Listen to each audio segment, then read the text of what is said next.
princípios da razoabilidade e da proporcionalidade. Estes princípios, tanto da razoabilidade quanto da proporcionalidade, são princípios que estão intimamente ligados, ou seja, um caminha sempre junto ao outro, um caminha sempre ao lado do outro. E são princípios que não aparecem de maneira expressa no texto constitucional. Eles estabelecem que deve haver um equilíbrio, ou seja, deve haver uma adequação pela administração pública em relação, né, aos meios e os fins nos quais ela pretende alcançar. Né? Então, a administração pública ela pretende alcançar determinada finalidade. E para que ela alcance determinada finalidade, ela deve estabelecer os meios pelos quais ela vai buscar alcançar essa determinada finalidade. Ao estabelecer esses meios para atingir ou para alcançar determinada finalidade, a administração pública ela deve estar sempre agindo com equilíbrio, ou seja, ela deve observar a razoabilidade junto com a proporcionalidade em relação àquele ato que a administração pública irá praticar. Ou seja, um ato que for algo que for razoável também tem que ser proporcional. Algo que é proporcional também deve ser razoável. Por isso que são dois princípios que caminham juntos, caminham de mãos dadas. Quando eu falo da razoabilidade, a razoabilidade ela impõe que, ao atuar dentro da sua discrição administrativa, né, o agente público ele deve sempre obedecer critérios aceitáveis do ponto de vista racional, que estejam sempre em sintonia com o senso normal de pessoas equilibradas, é lógico, tá?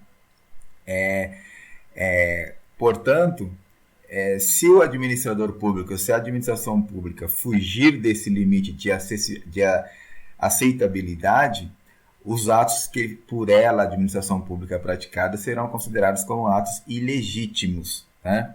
E, lógico, por conseguinte, sendo considerados ilegítimos, estarão passíveis de invalidação jurisdicional.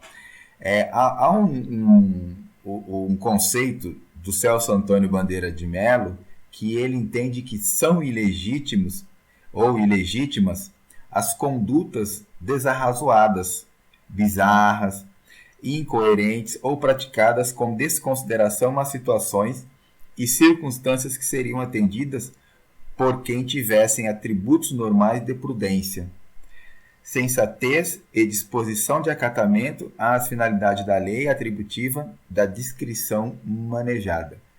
Esse é o entendimento do Celso Antônio Bandeira de Mello em relação aqueles atos considerados como ilegítimos ou aquelas ações ilegítimas. Em se tratando da proporcionalidade, a proporcionalidade ela exige um equilíbrio entre os meios que a administração pública utiliza, né, e os fins que ela deseja alcançar. Então, para ser proporcional, tem que trabalhar dentro de um equilíbrio. Tá? E aí,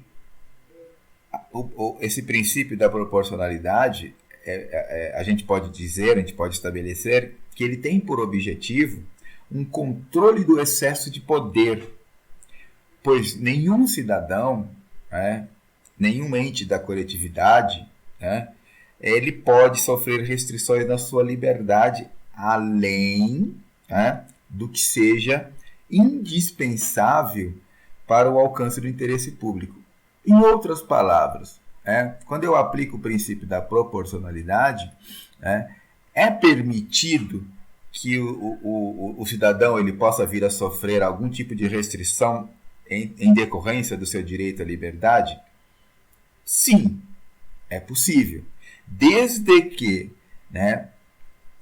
esse tipo de restrição que o cidadão venha a sofrer em relação ao seu direito de liberdade, ou seja, em relação à sua liberdade, seja indispensável para uma proteção ao interesse maior, que é o interesse público. Ou seja, o interesse público ele sempre vai prevalecer sobre o interesse particular, sobre o interesse privado. Então, se o administrador público, se a administração pública, ela tiver que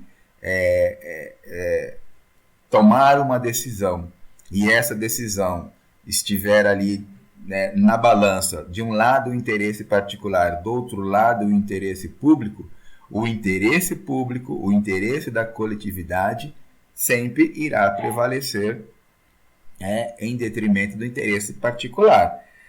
E aplicando esse princípio da proporcionalidade, né, isso tem que ser colocado numa balança, isso tem que ser colocado de uma maneira equilibrada.